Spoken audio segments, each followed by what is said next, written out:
Hi, and good afternoon, everyone. Today, I am with a guest, Dr. Bronce, who is psychologist, psychoanalyst, and his work is very different from other self-help books and guides and mentors because he does not offer, a cookie cutter approach to everyone. What his work offers, and here he is, his work offers a very unique approach based and tailored for each individual. So here is Dr. Bronze, and I would like to add him in my conversation.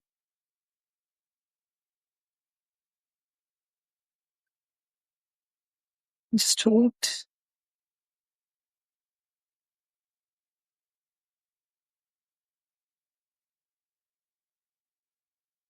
Let's see. Nice. Hi, Dr. Bronze. Good afternoon. Hi, Ayesha. How you doing? I'm great today. How about you? Good. I'm doing all right. I'm glad it's Friday. Yeah, that's Friday. Okay, that's nice. I was just introducing you and how your work is different from other self help books and other self help coaches because your approach is designed uniquely for each individual. It's not one size fits all.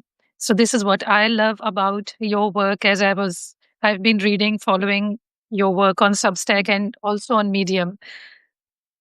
And this is the beauty of your work that you give a specific attention to all your clients. So, Dr. Bronze Rice, I would like to know, and all the people who are seeing us, who are here with us, that how did you bring this such unique perspective to your work, which is already mainstream, like psychology, psychoanalysis. We find many people, many souls doing this, but you adopted a very unique approach. So, how did this happen? I think it happened over, many kind of years of doing what I do, meeting face to face, with individuals and listening to kind of in various ways, whether what they're struggling with in life and kind of what they'd like to kind of look at and try to change, if they're able to. Um, and I started to kind of think about kind of what I'll call the mental equations of living, Mm, and how that kind of came about. Um, my mom is a math teacher, right? It was a subject that I particularly had a hard time, with growing up, and so she and I would meet, and talk about math at points, and she would kind of talk to me about how I struggled and why, and would point out kind of how I might try to understand an equation and the answers in various ways.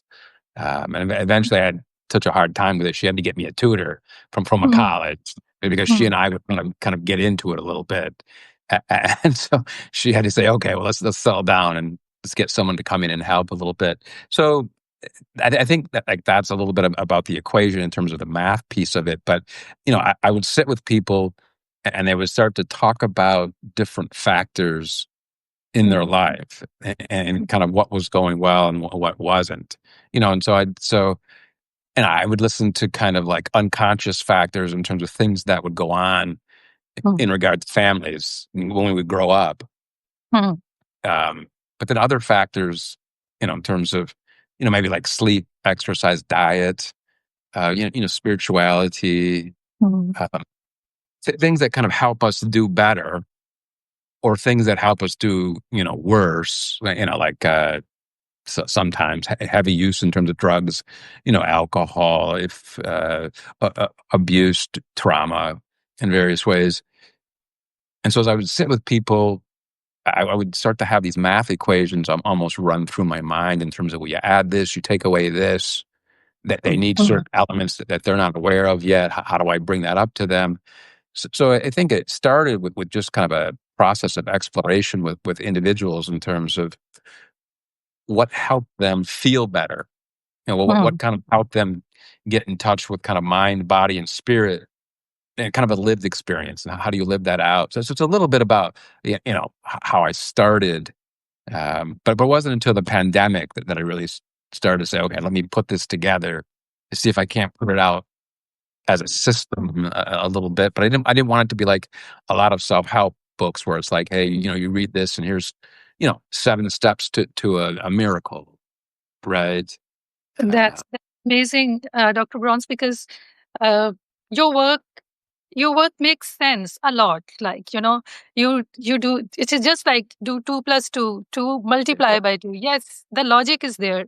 So yeah, the logical mind is at work because as you just mentioned, spirituality, mind, body, spirit. yeah, Even spirituality, intellectual mind works. yeah, yeah, Yes, it is heart based spirituality, but you have to see what works, what does not yeah, work. we right, we have come to this earth, and there are forces, like all different kind of forces, and they add up, they repeat, yeah, they go on yeah, in life. And this equation, this makes a lot of sense for me and for a lot of other people, because you go through the unconscious, that like mhm, lifestyle, and then your lifestyle, your eating habits, yes, they all add up. They all yes. add up to your well-being, right? Mm. No question. No, it's a nice way of kind of talking about it, right? That there are different elements of our life factors, however, and they kind Mm. of come together. Mm. And if you kind of, and as you live them out, so to speak, you have a certain quality of living in various ways, and it's over time you can kind of tell Mm. what's good for us and what isn't. It's just part of the exploration process. Mm. Mm. Mm. Mm. And your work is helping here a lot, because you have explored it, your just like you were talking about your mother and your family. Yeah, So your uh, childhood is playing a part in creating the offering you are creating for the whole world. So it also goes yeah, back to the formative years, right? How you're working today. yeah. And if we go back into the unconscious, so how does that fit into this well-being equation? Our unconscious, which we are not aware. Maybe I'm not also fully aware of my unconsciousness. I'm taking it as if anything appears, maybe I'm blaming it, putting it out on some external circumstances, but Right. it might be coming from my unconscious. So how do you integrate unconsciousness in Yeah, your yeah, yeah. treatment? Well, and that's kind of a process too, right? So a lot of people come to see me, and so I will get a chance to explore, kind of historical family background, Mm, kind of how mm, they're raised, cultural issues, because we're all kind of brought into the world where things are already going on that we don't mm, really have a say in. mm, mm, We'll take mm, we'll take part in it, and mm, eventually, as we get older and mature, part of the process is, well, how do we take care of ourselves in healthier ways? But a lot of times, in terms of say love, affection, connection, what do you talk about? What don't you talk about? It happens a lot in families, mm, right? And so it's kind of like going off to visit another family or going off to college. A lot of times it's like it's not until you get in touch with other families outside of your own that people understand. Oh, other families, do it differently, mm, right? So some of our beliefs about ourselves, mm, what we mm, think, mm, gender, intimacy, touch, mm, mm, love, attachment styles, love languages, right? mm, Those things are kind of mm, taught to us, live them out in mm, families of origin or whoever is kind of parenting us and caring for us, or mm, or sometimes not at points. But I think that's part of the process of how I've worked is people come in and I just help them kind of explore why they think and feel how they do, and try to kind of help them understand whether they're thinking and feeling in ways kind of help them feel better or disconnect them and help them not feel better. But mm, a lot of those factors I started, really early, but before we're kind of conscious of what we're living out. And so that's part of the exploration process, trying to help somebody understand in terms of, so, what did your family kind of teach you? Right. So one of the things that you have, kind of what's important to you, one of them, right? Spirituality and calligraphy, if I have this right. Mm, Right. And so I'd wonder, well, kind of spirituality, calligraphy, did that kind of somehow, take place for you early on? Was spirituality mm, important in your family? Like for mm, me, mm, for me, part of the, like, an example would be my family is very oriented towards acts of service.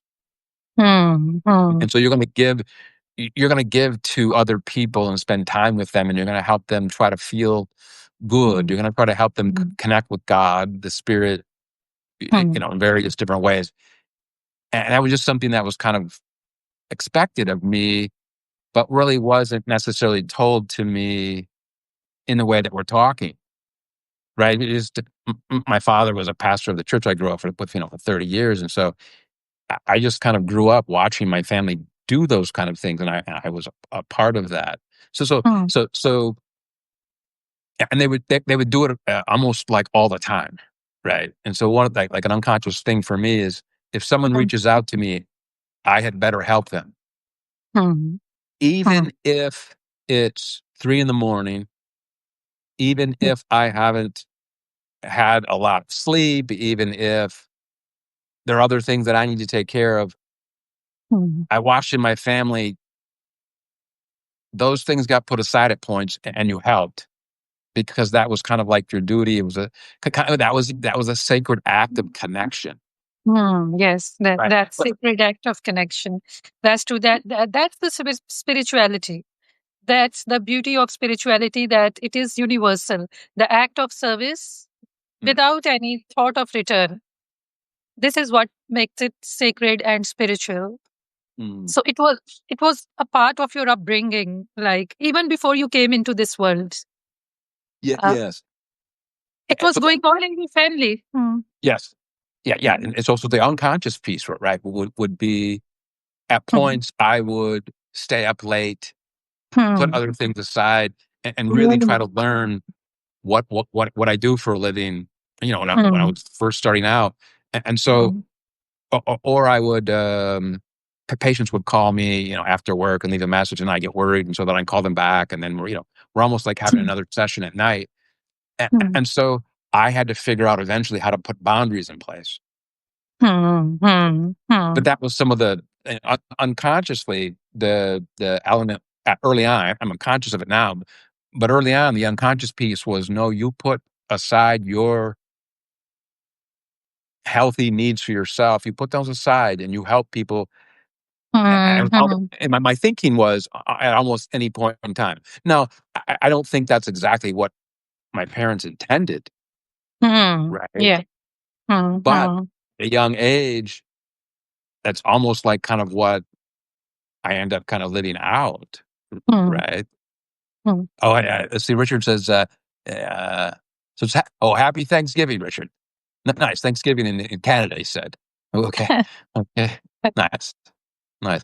Uh, yeah, and so, like for you, I don't know, like part of your well-being equation, right, would be spirituality and calligraphy, Yeah, right? that's true. So one of the things I would do, right, in terms of just kind of like have you talk about, how did that come into existence? How did it come into being?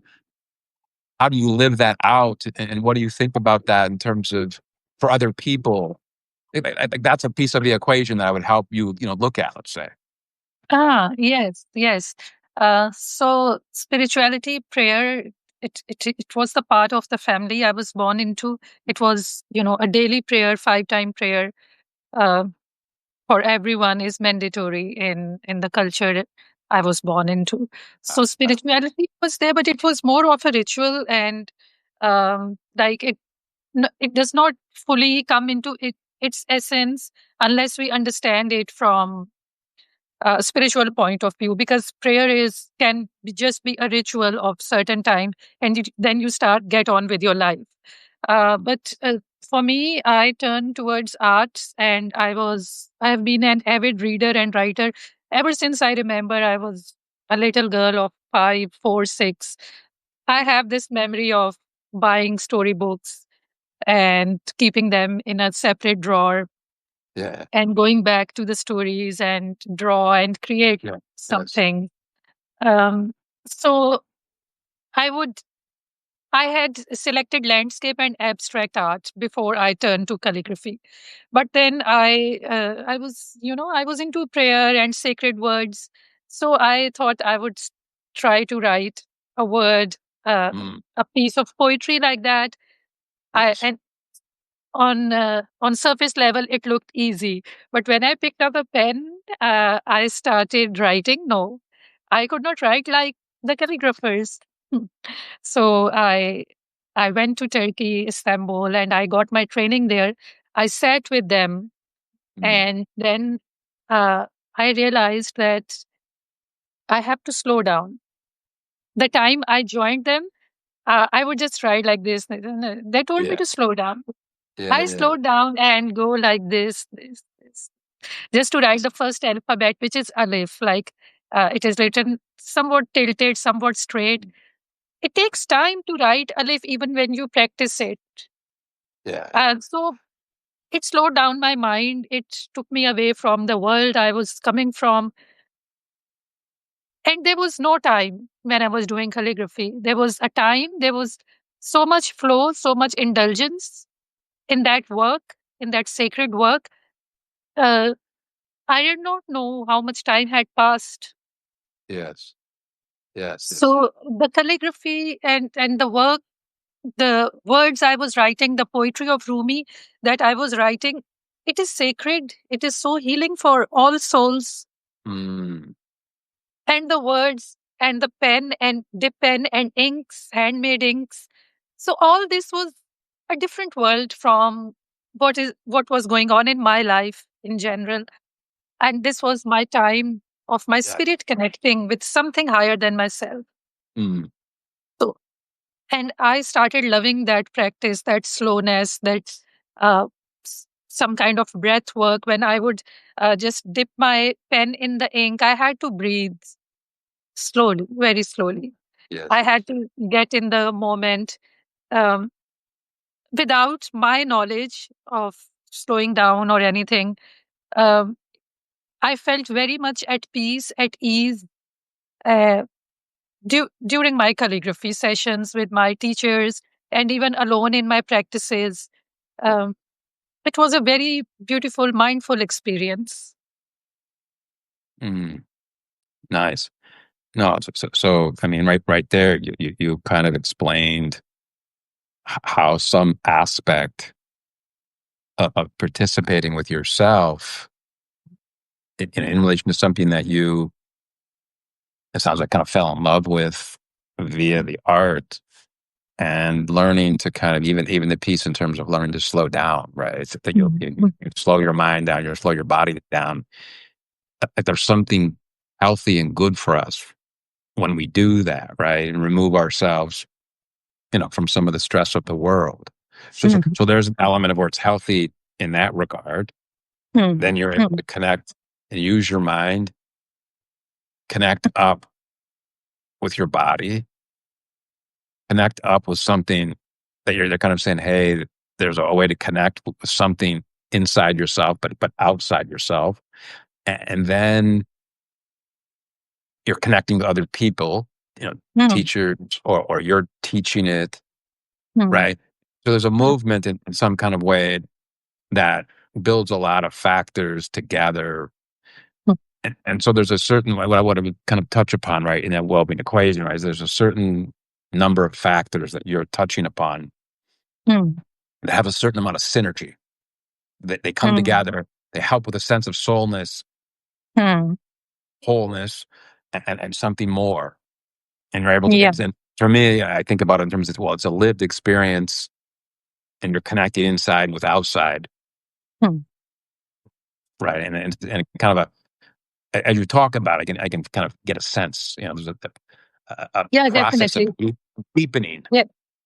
Hmm, right, hmm, over hmm, time, hmm, right? hmm, hmm, And hmm, if you then repeat that over hmm, time on a regular basis, right? It's like, oh, okay, there's hmm, going to be elements that end up kind of feeling wholer, or more whole, rather. Sorry, and it's going to have a healing, spiritual, mind body connection, soul, hmm, hmm. right? Definitely. This mind, body, soul connection that you're writing with your hands, Mm. Yes. uh, the sense of touch is at work. Then the writing itself, as neuroscience explains, it changes the neurons in your brain. Ah, And it it is a very healing thing to write with your own hands. And yeah. writing calligraphy, right, slowing down, breath work, uh, Yes. then people, the art is for everyone. And Yeah. then it calls people in. People have some questions, or maybe they can feel it. Everything is to be felt, words, visuals, all kind of, spiritual and intellectual and heart based, coherent. There Yeah. was coherence in during this process, even in learning, because uh, calligraphy involves the intellectual part of your brain also. To Mm. write a perfect letter, even in Latin script, it's a challenge. Mm. Write it slow, write it. Maybe you can make mistakes. There is a room for mistakes.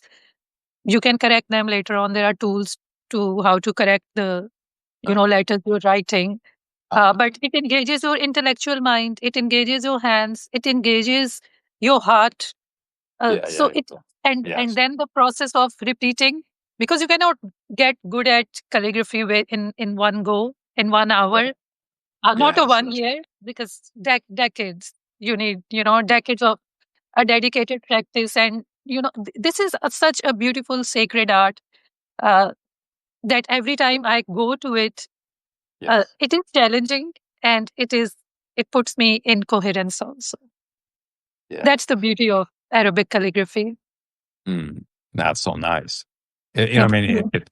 as I listen to you, right, I could kind of in my mind, and kind of inside, kind of I got the sense kind of like a you sitting down to go about your calligraphy, kind of in sacred space, Mm. right? Like you could go about it in a way that you could approach it, right, as some kind of sacred act Hmm.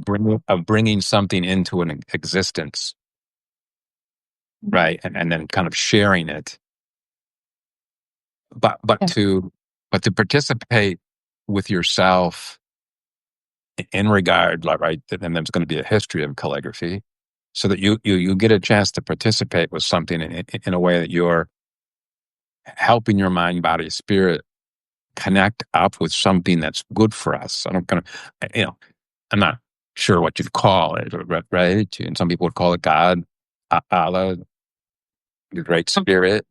Mm. Um, you know, but it kind of helped. As you mentioned, kind of able to change our kind of physiology at the cellular level in various ways. Mm. Mm.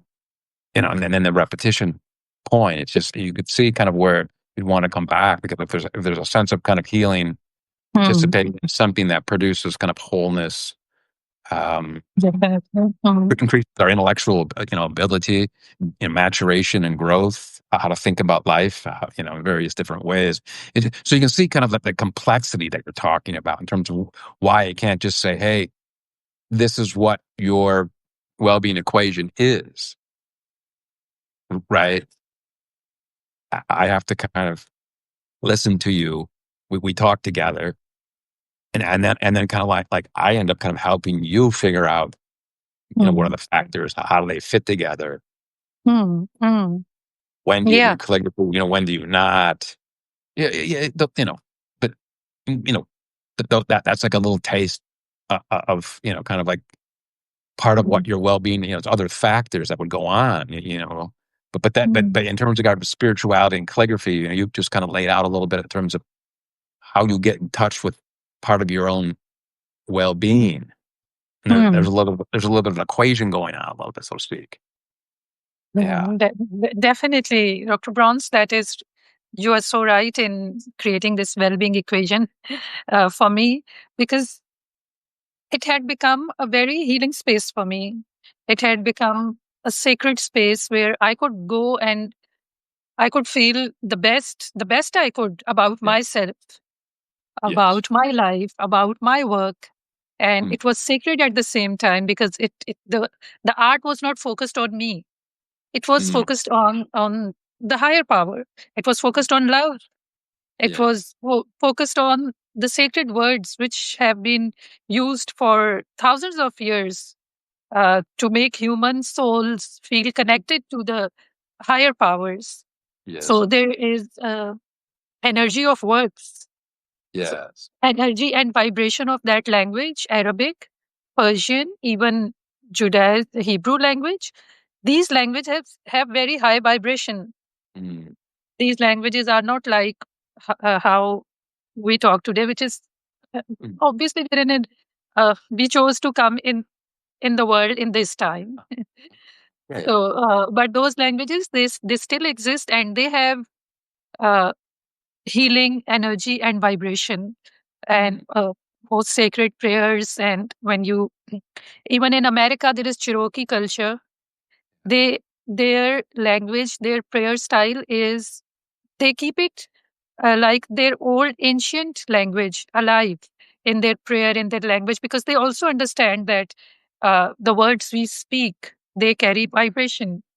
yeah. So, in calligraphy, yes, you are so focused on those sacred words. It can be a sacred poetry of love. It can be something in praise of God. Yes. Uh, and yes, you get out of yourself, just as Dalai Lama, the spiritual Tibetan leader, Yeah. he says that there's a bubble around you, and do not let it get so big that you cannot see anything other than yourself. Mm, So uh, eh, we live in a bubble. I used to live in a bubble. This is me. This is my problem. This is what I want. I don't want.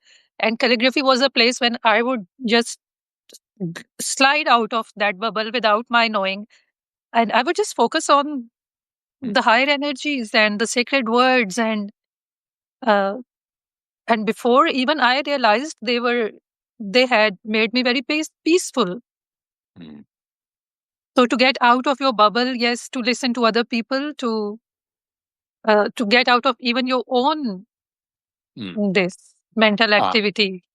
Uh, mm. this is a beautiful anchor, and it is for everyone. Everyone can try it. I got you. Yeah, no, this is, as you describe it, there's kind of like what I think about is, you're able to connect up with something kind of deep within a historical context in terms of how to connect up with, the higher power, God, Allah, through text, through words, through calligraphy. That there's a process historically Yeah. that you probably Mm, can kind of pick up different eras, maybe even, I bet, and participate in a way that's been handed down, mm, right? So there's almost like connecting up with some kind of history, but almost outside of time, almost. And then you mentioned you can kind of connect up with yourself in a way. Very nice, to be able to kind of understand how to do that, and then mm, practice it, and be able to teach somebody else how to do elements of that, mm, mm, because you're in essence kind of helping someone, teaching someone connect up with the spirit, mm, and that in itself, so right, as you're talking about, is healing. mm, mm. It is very healing. Like sitting with your teacher, you come into the chain of transfer of that sacred knowledge. Yes, yes, yes, yes. And the teacher is, he is someone, she is someone who is there to guide you step by step. How to think, what to think when you write this word, how to start, Yes. how to be in this space. There's Yes. discipline to be there, Uh-huh. just Yeah. as you the way you heal people. There's some discipline that someone has to follow for your work to have a very positive and healing effect on them. They'll have to change their diet, their lifestyle, Mm. their way of thinking. Yes. So to have calligraphy in your life, yes, there is certain discipline. There are timings. There is place and space, and then there are people who are transferring this knowledge just as a link in chains. Mm. It's a beautiful connection with the Yeah. souls, with yourself, with the higher self, Yeah. with the energy of love vibration. Mm. So in the because in healing or in different cultures, uh, we all agree that love is the highest energy. It's the most healing, most calming energy for all humans, Mm. and that Yes. energy is there. That beautiful sacred energy is there, and the beautiful souls art. It is art, and there is your imaginative and creative side. You can be creative in, Mm. yes, the writing has to be very perfect. You have to take care of how you write, but Mm. in the background, in colors, that is your choice. You can play, you can be abstract, you can be very perfectly lined, just letters. Mm. There's a lot of freedom. Mm. There's a lot of liberation in how you do your calligraphy. So the element of yourself, your sacred self, coming out in that Yeah. time, in that space, uh, becomes act of sacredness. Mm. No, that's very nice. I mean, to be able to kind of understand Mhm. how to, how to do that, over time. And to get back into that space and out of that space at points, I imagine there's kind of a flow, and you might want to kind of think about how do I carry that kind of mindset or something, maybe even when I'm not doing calligraphy. Um, there's some questions at the bottom, but I'm not sure if I can't always read those. Does the physical discipline of the pen create the spiritual freedom in the mind? Mm, mm, Uh, who asked this? Tom Kane. That's a very good question, Tom. I would nice, like to Tom. answer your question. Yeah, yeah, Yes, yeah. Go ahead. yes, there's a discipline involved in holding the tools of your calligraphy. There's a certain pressure of your hands. There's a certain way, either you write with your hand or with the force of your full arm. Uh, how you hold, there are certain angles to write Arabic calligraphy. There are six scripts, and all scripts are slightly different in holding the angle of the pen. They're flat nibs, diagonal pens, handmade pens. Yes, there is the pen create the physical appearance and spirituality that it invokes in the viewer. Pen has this thing, and the traditional pens used to be made of a reed, which is a flute in India, in Tibetan, the musical instrument flute. It is cut and created as pen in calligraphy. So this is a mystical connection with music, with beauty of the world, and yes, the pen plays its part uh, for the calligrapher and for the viewer to how it appears on the paper from the calligrapher and how the viewer feels it. Mm.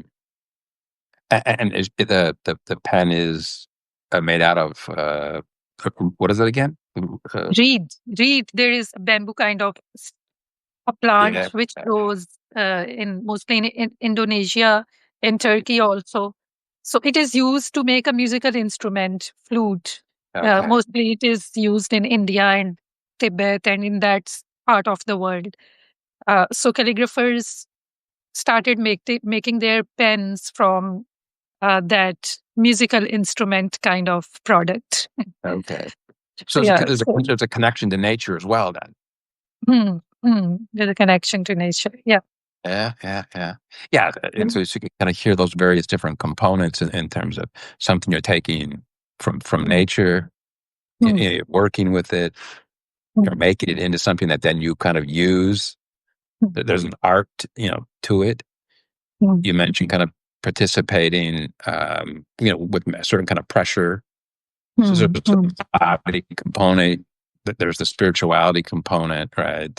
So there's a lot of yeah. different components that you're talking about that go into it, Mm, that we're living out. And so it's interesting, kind of like the um,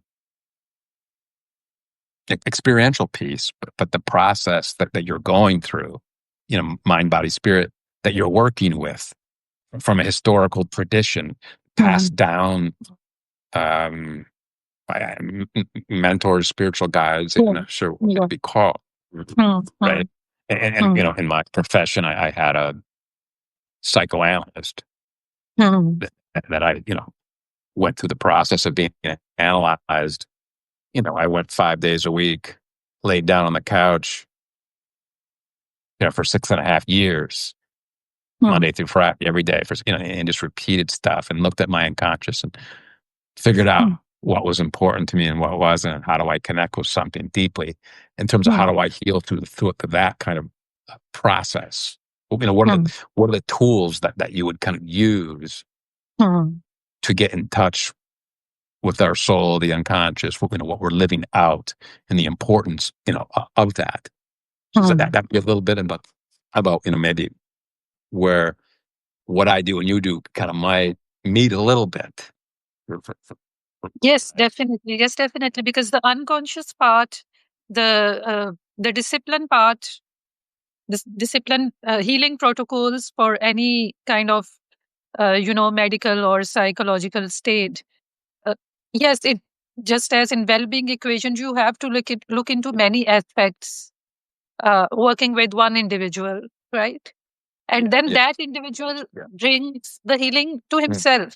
Uh, yeah. Well, that's an interesting piece, right? I very much agree with you, right? In Hmm, terms of that healing process, in terms of hmm, coming from inside. I think hmm, that's part of a developmental arc and a maturation.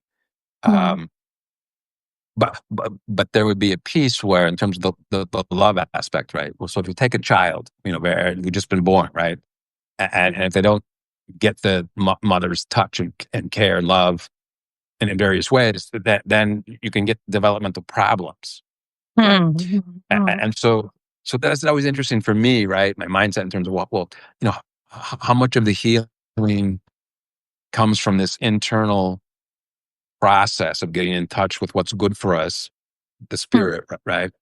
hmm, Um, and how much of it comes outside in a relationship that we're learning to say, in terms of whoever the individuals are that have taught you calligraphy. hmm, Yeah, and how much have they participated, so to speak, in a hmm, historical, lived out healing hmm, process? So to me, it's always interesting in terms of the inside, outside, individual, other people, that hmm, hmm. the mix of the two. Very interesting. Yes, yes, it's all the mix of because how much you allow your something to touch you on the level of your spirit, on the level of your body, Mm, how much you are allowing in, and what is it creating inside you. Uh, mm, mm, mm. yeah, we are souls. We are on Yeah, sacred pilgrimage on earth. We are spiritual beings, and uh, Bashar is a great spiritual teacher of our times. Bashar, I think he's Egyptian. He says Earth is a school. We have to graduate from this school. yeah, yeah, yeah, yeah, yeah. So we have a very limited time on this school of Earth. So this is how I look at life.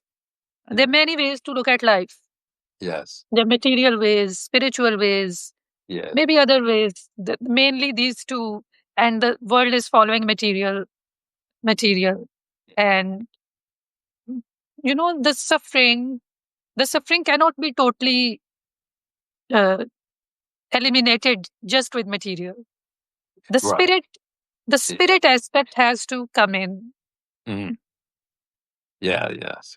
Yeah, even in Western psychology, yes, yes, there are labels. They name things which is logical and good. Yes, you know, but then Yeah, the spiritual, when you involve these two modalities of healing, yeah, yeah, yeah, this is a beautiful, you know, convergence. yeah, Because being human, we are mind, spirit, body. So we cannot just let go of our spirit or and just focus on chemicals going in tablets. yeah, yes, Just a yes. pill. Yeah, it works. Yeah. No, there's a kind of a pretty easy example of that, in terms of somebody who will come in Mm, and let's say they're depressed, mm, mm, right? mm, Uh, and let's say they're not sleeping well and they're not exercising, you mm, know, mm, but they, decide, as people will do at points, to go on a psychiatric medication, and it helps, to whatever degree, depending. Sometimes it doesn't, but mm, mm, often what individuals find in terms of, well, but you need that kind of serotonin and dopamine in our systems, and kind of the best form is kind of daily walking movement, mm, right? mm, Tradition in terms of, say, the Zen tradition of kind of like walking meditation, right? mm, If you do that enough, you can kind of get within yourself and a mindset connect up, with the spirit, but if you do it in a certain way, you can also get the endorphins mm, moving at mm, the same time. And so mm, I think of kind of movement, exercise as like a daily antidepressant. mm, It's just mm, our bodies are just minds, spirit, whatever you want to call it. It is just designed to work better when we have a certain movement mm, that we're doing and living out in in a healthy rhythm, mm, day in, day out, mm, daily basis. mm, Right. So there's no pill on the planet that'll mm, give you that. mm, mm, mm, mm. Right. That's so true, Dr. Bronze. So let's conclude our conversation with let's give our viewers something which they can apply on their own using your offering of well-being equation. So Mm. somebody, okay, let's imagine somebody who is right in the middle of Yes, yes, heartbreak, yes. okay, Yeah, yeah, from the yeah. family, from children, from their partners. Yes, Uh, yes, yes. how can your process help them on their own Um, if they have to follow yeah, it from their home, like from the work you have put out in your writings and in your videos? So where do they yes. start? Hmm. Um, I think I start, with somebody in the room with me, and I want to listen to what they get a sense is kind of causing the heartbreak, whatnot, and that's kind of a process. But yeah, on a concrete level, one of the things that I've kind of realized over time is I can take someone who like say has lost a loved one unexpectedly, right, or a long term relationship has kind of like broken up, and it's they did not want it, and so they're suffering at a deep level. Hmm. Hmm. So there's going to be, I understand there's going to be a grieving process, and Hmm. Hmm. roughly, in my world, self help and psychology, psychoanalysis, it's like a kind of like take where you're at now and put it out there like a year from now, and there's certain things that will change, and you'll have a better perspective on where you're at and what you might need to continue to do. But a lot of people don't know what that is when they come to see me. So one thing I can kind of talk to people about is,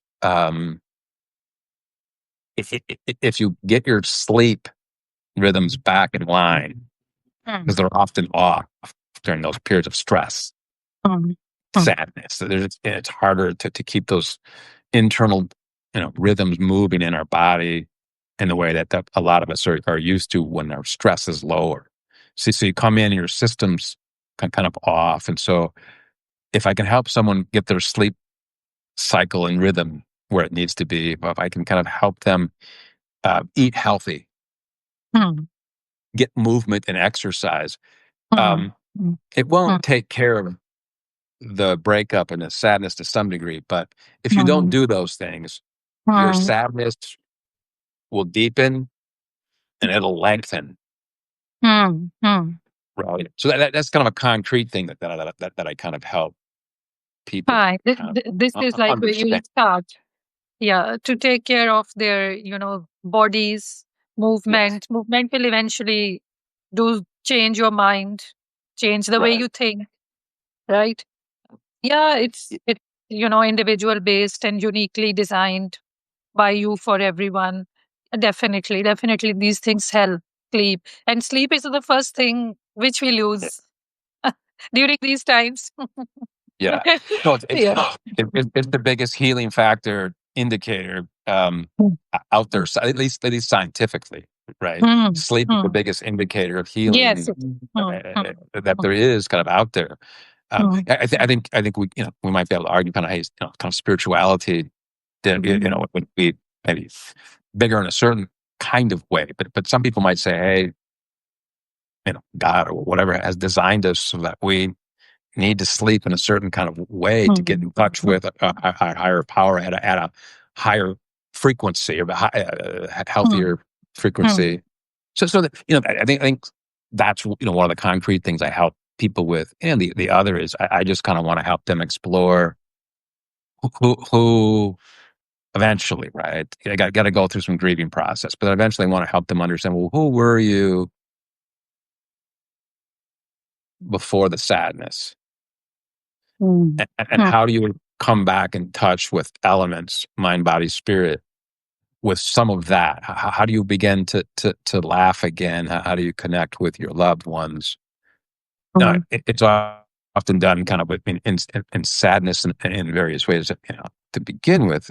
But what in the healing process, deep emotions will be processed, and if you do it in the right way, that's always an interesting thing in terms of, well, what's that? Um, Other emotions, joy, mm, gratitude, love, affection, connection. I can go out into nature and kind of be around the animals and just get a really mm, kind of deep, mm, meaningful kind of experience that mm, it takes me a while to get to that. If I meditate on a cushion, I can do that, but there's a way I can get in touch with it a little quicker in nature. So that would be a way in terms of for my own well-being equation, right? That's an element in terms of moving mm, outside of nature, around nature, the animals. That there's a healing component for me mm, for whatever reason. What I mean, but I, I've had to figure that out over time. So anyway, I'd be curious just quickly kind of what you would kind of also kind of like convey to people in terms of their own health, wellness, well-being equation, or it's just something that you kind of use mm. that's helpful either to you or to somebody, other people. Um, First, okay, I have to help someone in the heartbreak. Let them talk. mm, Just be there. Don't even offer. Don't even Presence. offer. Do this. No, Yes. just Nice. be there. Nice. This is Yes. something maybe someone needs. That- Just be there. Yeah. Right? Then, Mm, mm, uh, like from my spiritual knowledge, yes. we meet people and people do what they are meant to do. Mm, mm, They are what they are. mm.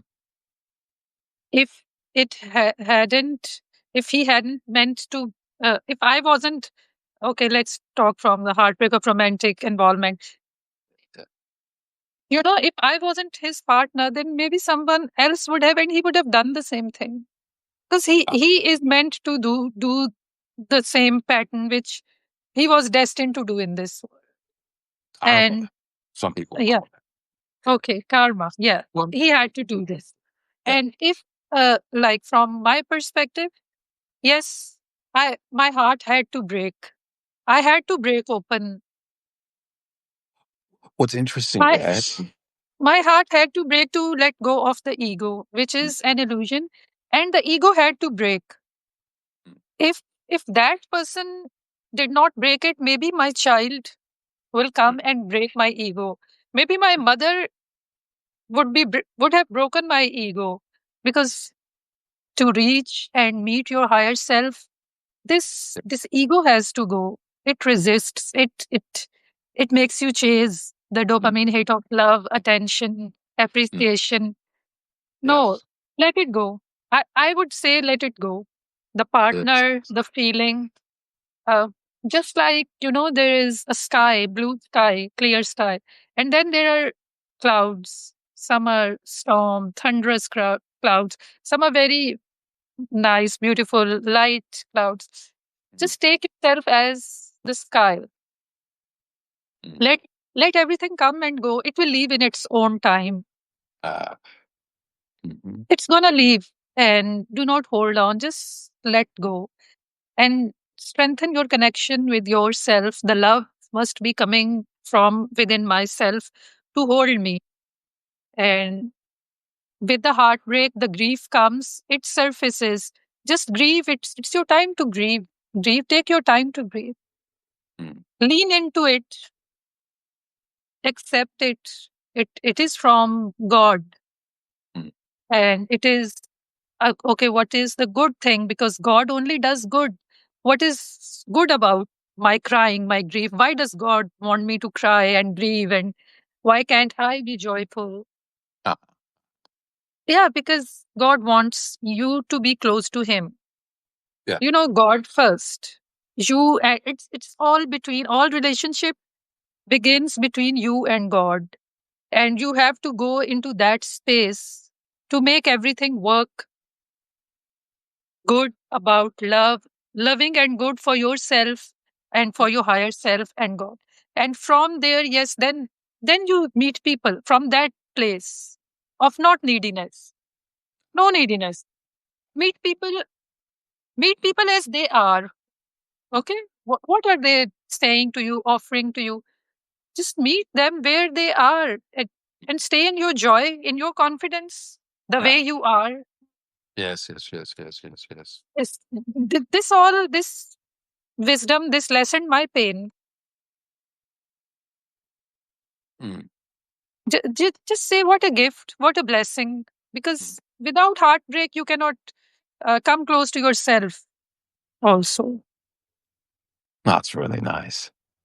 Really nice. I mean, it's beautiful. yeah, the Right. heartbreak. Yes, because for like you work out in a gym, you break Mm. the muscle grows even stronger. Mm.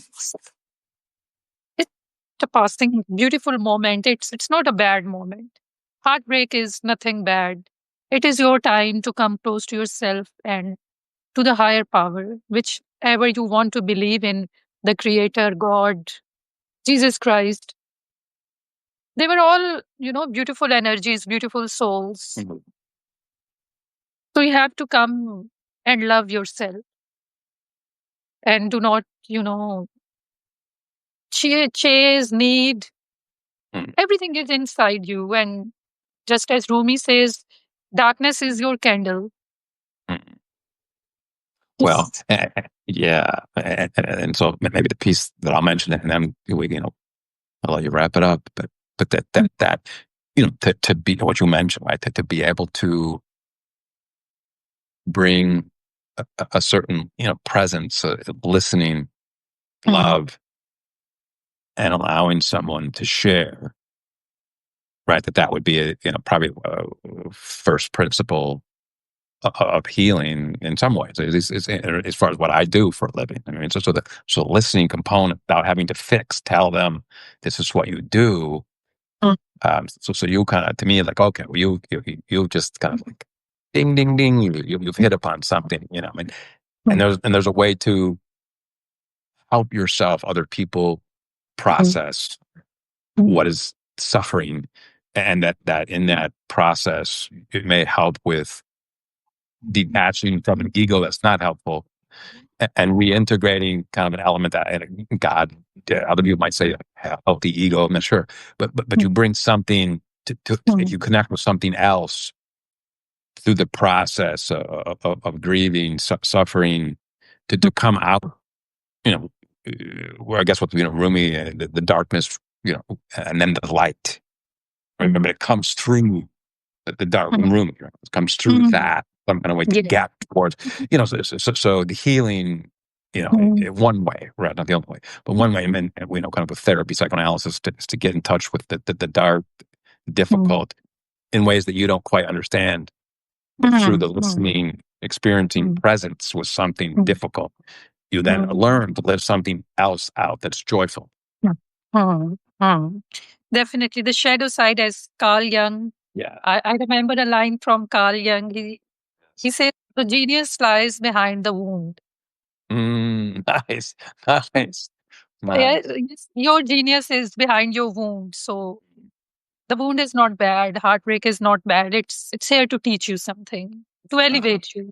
Uh-huh. Actually, the just one more thing Yeah, yeah, on soul absolutely. Yeah, level, yeah, that's fine. Yeah, yeah.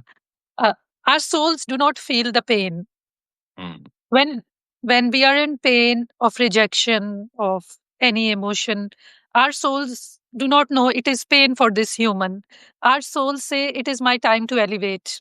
mm, It is it is the soul's time to elevate. And what humans do, we fall into depression. We fall into darkness. yeah. But the soul thinks, okay, now I have awakened this soul, this human. Now awaken and rise. Mm, Be the light and say what do you have to say? What a blessing. What a mm, gift. mhm, It will change your energy, mindset, heart. Yes, people people can be mean. People can be hurtful. mm, Just say what a blessing and walk away. mm, mm, mm, Don't need to, say anything bad or reaction. And the energy of God is non-reactive. mm, Be like God. That's the ultimate aim of being human, to be like God. mm, So the vibration of God is non-reactive. Yes, the hurt is coming. Okay, what a blessing. What is here?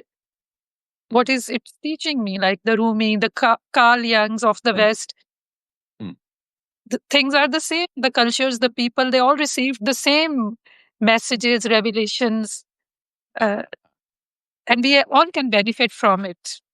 mm, The sacredness of life. And life is beautiful and it is sacred and it is for a limited time. mm. So Right. let's live And it.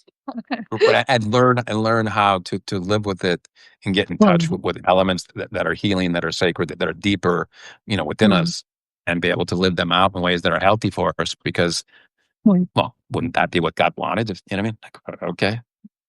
Uh, yeah. Yeah. Yeah, it was beautiful with you, Dr. Bronze Rice. And I for really. people who are seeing, I think they already know you. And for those who don't, Mm, Dr. Bronze Rice makes a very unique print for your own healing, for your own well being. And everybody should follow Dr. Bronze, I would say. And you do a beautiful offering for this world. No, and I really like our talk, and it makes me kind of want to know more about kind of what you're able to bring to the table. Because it's like, oh, it's quite nice, and so I appreciate you and inviting me to be able to do this. And so, down the road, I'd love to do another one. Yes, yes, sure. It was a beautiful conversation. It just flowed. It just Yeah. flowed with you, Dr. Bronze. Yeah. So it was beautiful moments of presence, of being here with all beautiful souls and you. So till next time, a lot of good wishes, gratitude for our time together. Thank you and Thank see you. you. Thank you. Thank you.